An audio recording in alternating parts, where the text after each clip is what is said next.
Good morning student. मैं ममता शर्मा आदर्श बाल निकेतन उच्च माध्यमिक विद्यालय में हिंदी अध्यापिका आप सभी बच्चों का हिंदी ऑनलाइन क्लास में हार्दिक स्वागत करती हूँ। स्टूडेंट, आज हम अपनी पाठ्य पुस्तक बसंत भाग 3 से पाठ 10 का, जिसके नाम है कामचोर और जिसके लेखक हैं इस्मत चुगताई, इसके दूसरे भाग का अध्ययन करेंगे। कल हमने इसके एक भाग का अध्ययन किया था जिसमें बच्चों द्वारा की गई शैतानियाँ और एक आगे से आगे बढ़कर काम करने की जो चेष्टा है और वेतन लेने की जो उनमें लालसा है, उसके बारे में पढ़ा था कि किस तरीके से वो काम करते हैं और किस तरीके से घर वालों को परेशानी होती है। तो अब इसी श्रृंखला में हम पाठ को आगे बढ़ाते हुए अपना चैप्टर है वो शुरू करते हैं। पेज नंबर है अपना 53, 52, 50, हाँ सॉरी 54, 54 पे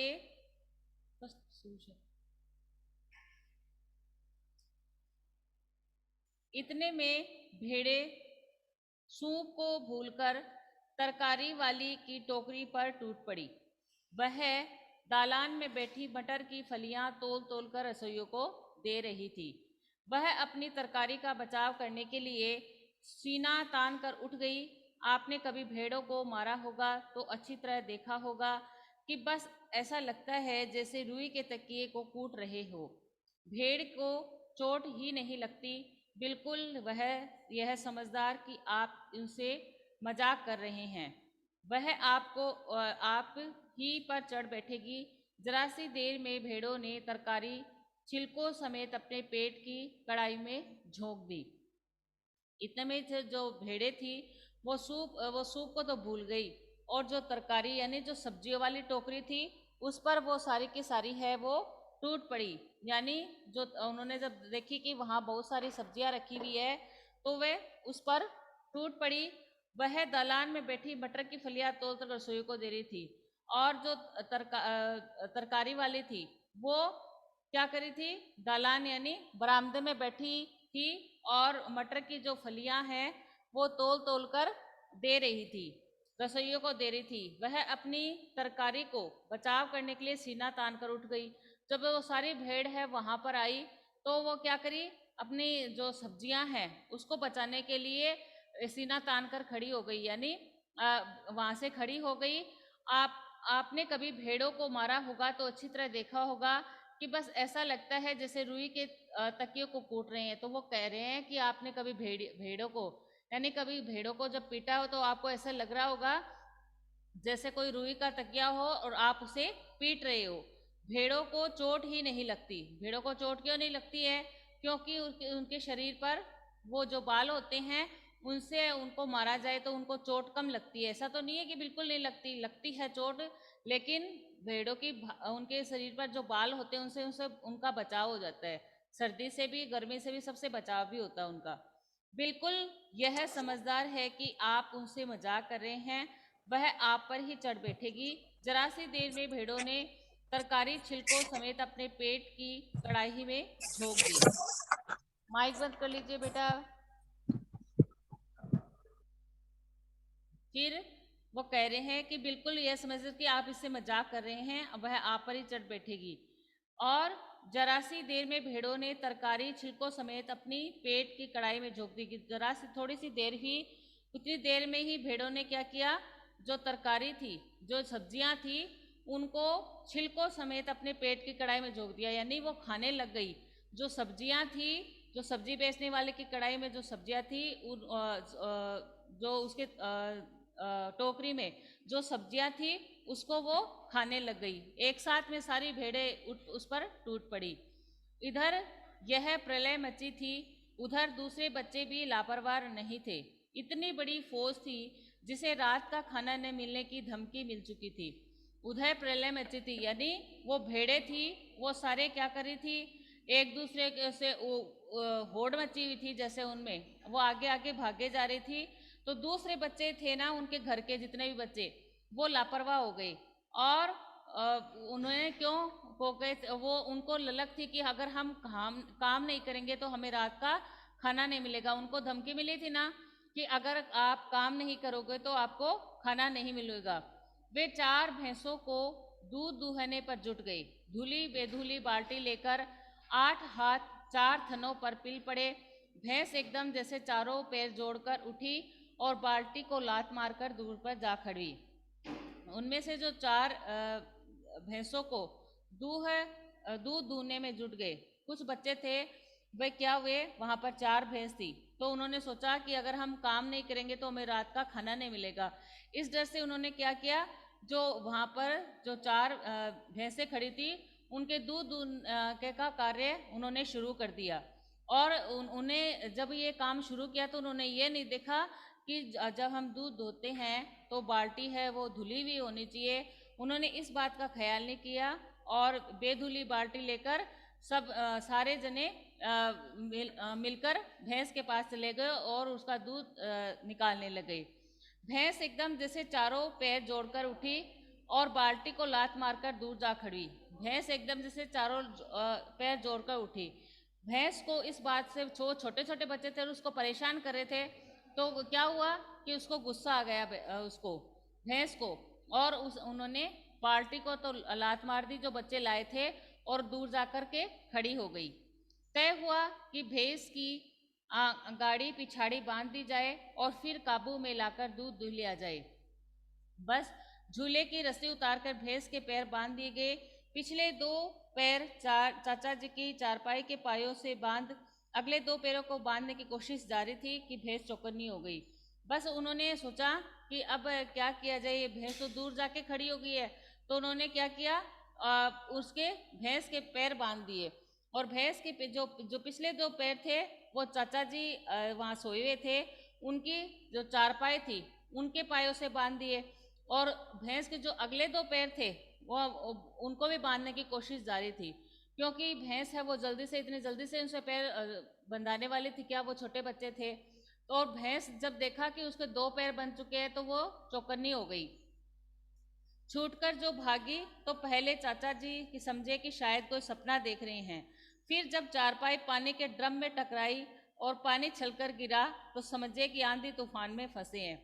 अब चारपाई पहले तो क्या हुआ कि जो भैंस थी वो चौकन्नी हो गई, तो भैंस वहां से छुटकर भागी। तो उसके दोनों पैरों से क्या बंधे हुए थे, चाचा जी की चारपाई बंधी हुई थी। तो वो चारपाई से लेकर भागी कि वो जो चारपाई थी वो पानी के ड्रम से टकराई और पानी है वो छलककर उन पर गिर गया। तो उन्होंने ऐसे लगा कि जैसे कोई आंधी तूफान आ गया हो। बेचारे डर गए अचानक से, साथ ही भूचाल भी आया है। फिर जल्दी ही उन्हें असली बात का पता चला और वह पलंग की दोनों पट्टियां पकड़े बच्चों को छोड़ देने वाले को बुला भला सुनाने लगे। यहाँ बड़ा मजा आ रहा था। भैंस भागी जा रही थी और पीछे पीछे चारपाई और उस पर बैठे हुए चाचा जी। यहाँ बड़ा मजा आया, मजा तो आना ही था। भैंस भागी जा रही थी, चारपाई पर चाचा जी बैठे हुए थे। बेचारे चाचा जी को ले लेकर वो भागी जा रही थी। जो सारे बच्चे थे वो खुश हो रहे थे और देख कर हंस रहे थे, और चाचा जी थे वो बेचारे परेशान हो रहे थे। ओहो, एक भूल भी हो ही गई, यानी बछड़ा तो खोला ही नहीं, इसलिए तत्काल बछड़ा भी खोल दिया गया। फिर बच्चों ने क्या सोचा कि अरे अब बछड़ा तो खोला ही नहीं है, तो उन्होंने, एक तो भैंस भाग ही रही थी चाचा जी को लेकर, चारपाई को लेकर, दूसरी उन्होंने बछड़ा भी खोल दिया। तीर निशाने पर बैठा और बछड़े की ममता में व्याकुल होकर भैंस ने अपने खुरों को ब्रेक लगा दिया। बछड़ा तत्काल जुट गया, दूहने वाले गिलास कटोरे लेकर लपके, क्योंकि बाल्टी तो छपाक से गोबर में जा गिरी थी। बछड़ा फिर बागी हो गया। तीर निशाने पर बैठा, जैसे बच्चों ने सोचा था ना वैसे ही हुआ कि जो अपने बछड़े की ममता में व्याकुल होकर भैंस ने क्या किया, अपने खुरों को ब्रेक लगा दिया, यानी जो वो भाग रही थी ना उस पर ब्रेक लगा दिया और वो खड़ी हो गई। बछड़ा है वो तत्काल जुट गया और जो बच्चे आए थे उसकी तरफ गिलास कटोरी लेकर उन लपक रहे थे, तो उन्होंने क्या किया, उन सबको तो भगा दिया। और तो जो बाल्टी ले रखी थी वो क्या थी, दूध दूहने के लिए, वो गोबर में जाकर गिर गई। और बछड़ा था फिर वो बागी हो गया, यानी बछड़ा था वो बागी होने से मतलब क्या है, उसको नहीं मिला ना अपनी माँ का दूध, तो वो भागने लग गया इधर उधर। कुछ दूर जमीन पर और कपड़ों पर गिरा, 2-4 धारे गिलास कटोरे पर भी पड़ गई। बाकी बछड़ा पी गया। सब कुछ मिनट के 3/4 में हो गया। घर में तूफान उठ खड़ा हुआ। ऐसा लगता था जैसे सारे घर में मुर्गियां, भेड़े, टूटे हुए तसले, बाल्टियां, लोटे, कटोरे और बच्चे थे। बच्चे बाहर किए गए, मुर्गियां बाग में हकाई गई, मातम सा मनाती तरकारी वाले के आंसू पोंछे गए और अम्मा आगरा जाने के लिए सामान बांधने लगी। घर में तूफान उठ गया। यहाँ चारों तरफ मुर्गियां हो गई, बछड़े हो गई, भैंस हो गई, बर्तन हो गए, सारी धूल से घर भर गया। ऐसे में सारा घर हो गया तो बच्चे हैं वो बाहर किए गए, बच्चों को बाहर निकाल दिया गया और मुर्गियां थी उनको बाग में हकाई गई और मातम सा मनाती तरकारी वालों के आंसू पहुंच गए। मातम सा यानी बेचारी के जो तरकारी सब्जियां थी वो सारी छिन भिन हो गई, तो उसको तसल्ली दी गई और अम्मा ने आगरा जाने का निश्चय किया। अम्मा ने कहाँ जाने का निश्चय किया? आगरा जाने का। इसका अंडरलाइन कर लो। अम्मा आगरा जाने के लिए सामान बांधने लगी। या तो बच्चा राज कायम कर लो या मुझे ही रख लो, नहीं तो मैं चली मायके, अम्मा ने चुनौती दी। अम्मा ने क्या चुनौती दी? अम्मा ने यह चुनौती दी, या तो बच्चा राज कायम कर लो या मुझे ही रख लो। इस बात की अम्मा ने चुनौती दी। इसको भी अंडरलाइन कर लो। और अम्मा है वो कहाँ जाने की तैयारी करने लगी थी? आगरा जाने की।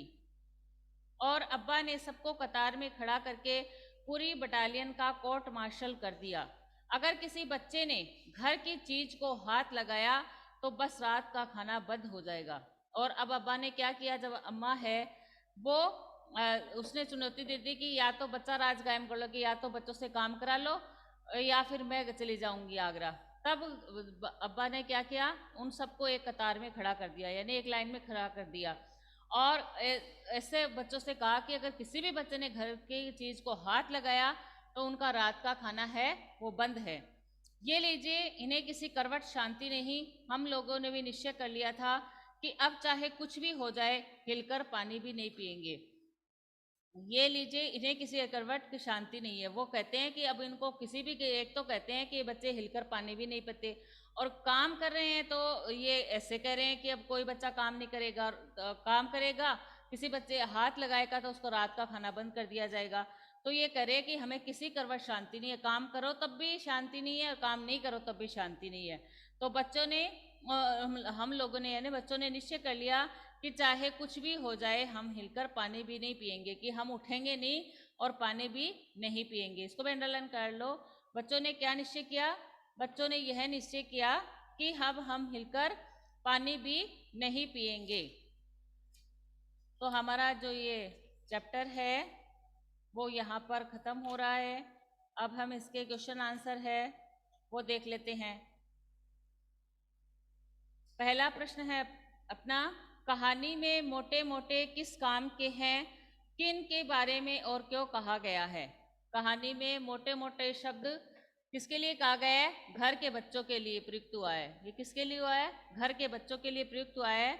और ये बच्चे बहुत ही आलसी हैं और घर के किसी भी काम में सहयोग नहीं करते हैं, उन्हें अपना काम करने की आदत नहीं है। खा खा कर ये बच्चे मोटे हो गए हैं, इसलिए लेखक ने ऐसा कहा है। लेखक ने क्यों कहा है उनको? क्योंकि बच्चे घर के काम तो किसी भी काम को हाथ नहीं लाते हैं, हिलकर पानी भी नहीं पीते हैं और इतने आलसी हो गए हैं, इन्हें अपने काम करने की आदत नहीं है। इसलिए कविता में, कहानी में मोटे मोटे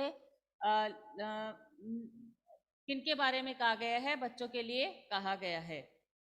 दूसरा है, बच्चों के उधम मचाने के कारण घर की क्या दुर्दशा हुई? बच्चों के उद्यम मचाने के कारण क्या हुई घर की दुर्दशा? घर के जो हालात है वो एकदम से बिगड़ गए और घर का जो सारा सामान था वो अस्त व्यस्त हो गया।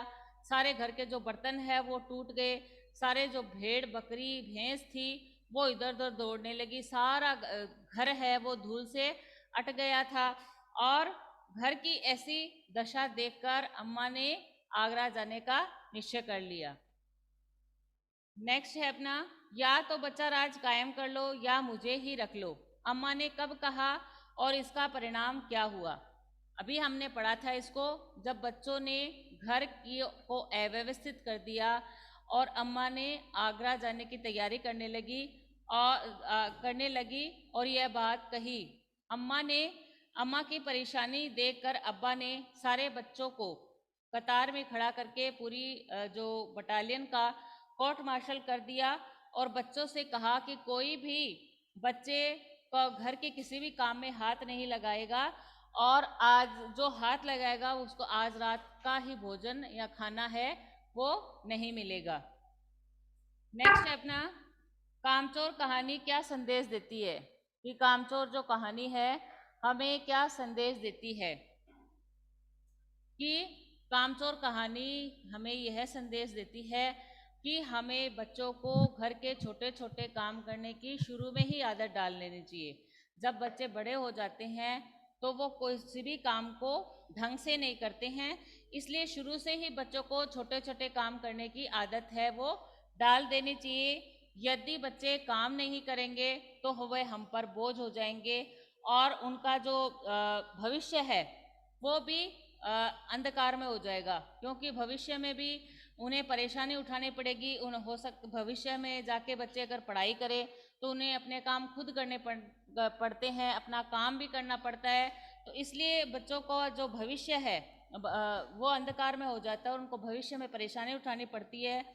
और जो आलस्य होता है वो जीवन का सबसे बड़ा शत्रु होता है। कहा गया ना कि आलस्य जीवन का सबसे बड़ा शत्रु है। तो आलस्य हमारे जीवन का सबसे बड़ा शत्रु है, इसलिए लेखक हमें ये कहना चाहते हैं कि हमें आलस्य नहीं करना चाहिए, मेहनत करनी चाहिए, क्योंकि मेहनत से ही जीवन में सफलता मिलती है। अगर हम मेहनत नहीं करेंगे और अपने जीवन का कोई लक्ष्य बना लिया तो वो हमें तभी मिलेगा वो लक्ष्य जब हम मेहनत करेंगे। हम मेहनत करेंगे नहीं और जीवन में लक्ष्य बना लिया कि मुझे एयरफोर्स में जाना है और उसके लिए तय नहीं किया कि मुझे कितने घंटे पढ़ाई करनी है, मेरा रूटीन क्या होगा, और सीधे एयरफोर्स में ऐसे चले जाएंगे क्या? उसके लिए हमें मेहनत करनी पड़ती है। तो हमें आलस्य का त्याग करना देना चाहिए और मेहनत करनी चाहिए। कामचोर कहानी हमें ये संदेश देती है। नेक्स्ट है अपना, क्या बच्चों ने उचित निर्णय लिया था कि अब चाहे कुछ भी हो जाए हिलकर पानी भी नहीं पीएंगे? बच्चों का यह निर्णय उचित नहीं है, क्योंकि काम नहीं करने से व्यक्ति आलसी हो जाता है और आलसी व्यक्ति होता है वो जीवन में कभी भी आगे नहीं बढ़ सकता और उसे अनेक मुसीबतों का सामना करना पड़ता है। कहानी में जो बच्चों ने कहा कि हम काम नहीं करेंगे तो उनके मन में इससे क्या होगा, उनका जो भविष्य वो अंधकार में हो जाएगा और उनमें आलस्य बढ़ जाएगा। आलस्य है व्यक्ति का शत्रु है। वे इस बात को अभी तो नहीं समझ पाते, लेकिन बड़े होने पर उन्हें जीवन में अनेक कठिनाइयों का सामना करना पड़ेगा। इसलिए लेखक की नज़रों में बच्चों का यह निर्णय सर्वदा अनुचित है कि अब हम हिलकर पानी भी नहीं पिएंगे। हिलकर पानी नहीं पिएंगे तो फिर जीवन में कैसे सफलता प्राप्त करेंगे? जीवन में सफल होने के लिए तो हमें अपने एक जो दिनचर्या है उसको व्यवस्थित करनी होती है। अपने लक्ष्य को प्राप्त करने के लिए हमें वैसे ही पढ़ाई करनी पड़ती है, वैसे ही अपनी दिनचर्या को व्यवस्थित रखना पड़ता है। तो लेखक ने कहा है कि बच्चों का यह निर्णय उचित नहीं है। नेक्स्ट है अपना, घर के सामान्य काम हो या अपना निजी काम। मैम हाँ मैम, पेज नंबर 54 एंड 55 पे क्वेश्चंस नहीं बनवाएंगे आप? क्या? पेज नंबर 54 एंड 55 पे क्वेश्चंस। हाँ, अभी जो मैं बता रही हूँ पहले वो आप देख लीजिए, है ना। मैडम वो कहानी से आगे में देखिए, घर के सामान्य काम हो ओके या मैम। अपने निजी काम, प्रत्येक व्यक्ति को अपनी क्षमता के अनुसार उन्हें करना आवश्यक है। हर व्यक्ति को अपनी क्षमता के अनुसार काम करने का प्रयास करना चाहिए, क्योंकि अपनी क्षमता के अनुसार हम कार्य करते हैं तो अपने घर में शांति बनी रहती है। एक ही व्यक्ति पर बोझ का काम है वो अधिक नहीं पड़ता है, आपस में प्रेम बना रहता है और सभी का स्वास्थ्य है वो अच्छा रहता है। इसलिए परिवार के जो सभी सदस्य हैं उनको सभी को मिलजुल कर अपनी क्षमता के अनुसार काम करना चाहिए। ऐसे नहीं हो जैसे मैं बच्चों का ही आप लोगों का उदाहरण देती हूँ, आप घर के छोटे छोटे काम कर सकते हैं। जैसे घर में बोतल भरने का जो काम है वो कर सकते हैं। अपने दादाजी है, दादी जी है, उनको खाना पकड़ाने का काम आप कर सकते हैं। आप घर में छोटे छोटे और कोई काम है, मम्मी को कोई चीज़ पकड़ाना, कोई गेस्ट आ गया है तो उनके लिए चाय कॉफ़ी जो मम्मी बना के दे रही है उनको आगे आप ले जा सकते हैं। तो घर के जो बाहर के काम है जिन्हें मम्मी करने में असमर्थ है वो आप कर सकते हैं। तो इस तरह आप सब मिलकर काम करेंगे तो एक ही व्यक्ति पर यानी मम्मी पर ही बोझ नहीं पड़ेगा और काम भी हो जाएगा, सबका स्वास्थ्य भी ठीक रहेगा। ना एक व्यक्ति तो काम कर रहा है तो वो तो बीमार हो जाएगा और अन्य सदस्य है वो मोटे हो जाएंगे। तो इसलिए हर व्यक्ति को अपनी क्षमता के अनुसार काम करना चाहिए। तब क्या होता है, परिवार भी खुश होता है, घर में भी शांति बनी रहती है और आपस में प्रेम भी रहता है।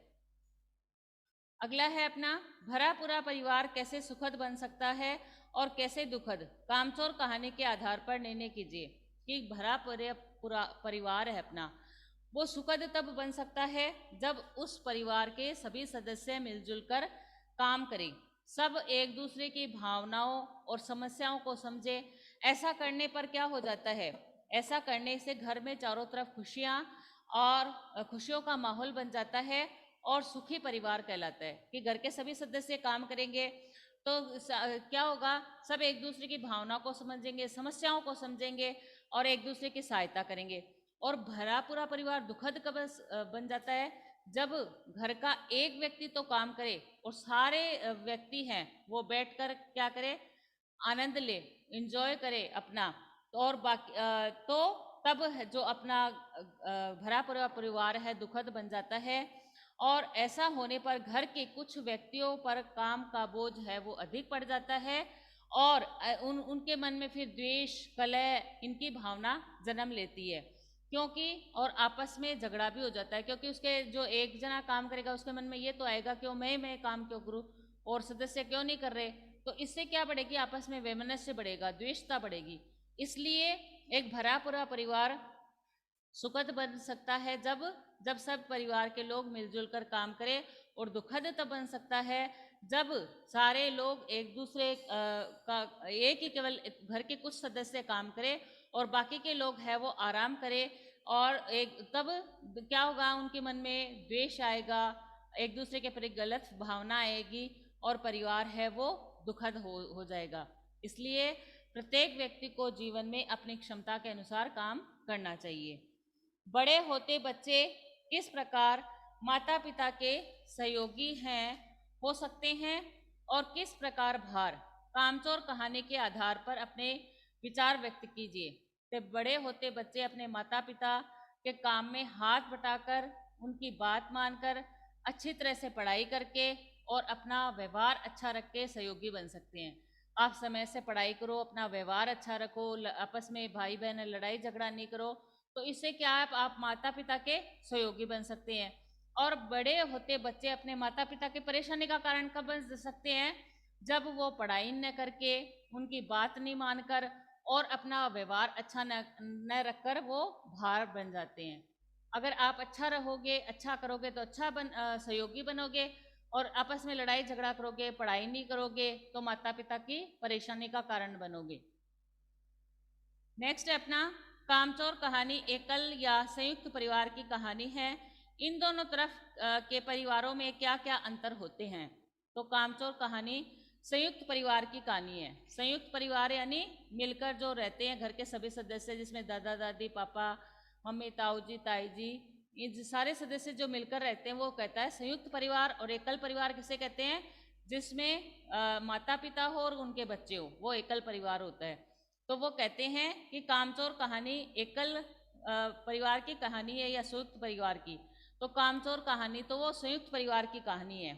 एकल परिवार और संयुक्त परिवार में अंतर होता है, एकल परिवार में कम सदस्य रहते हैं और संयुक्त परिवार में ज़्यादा सदस्य रहते हैं।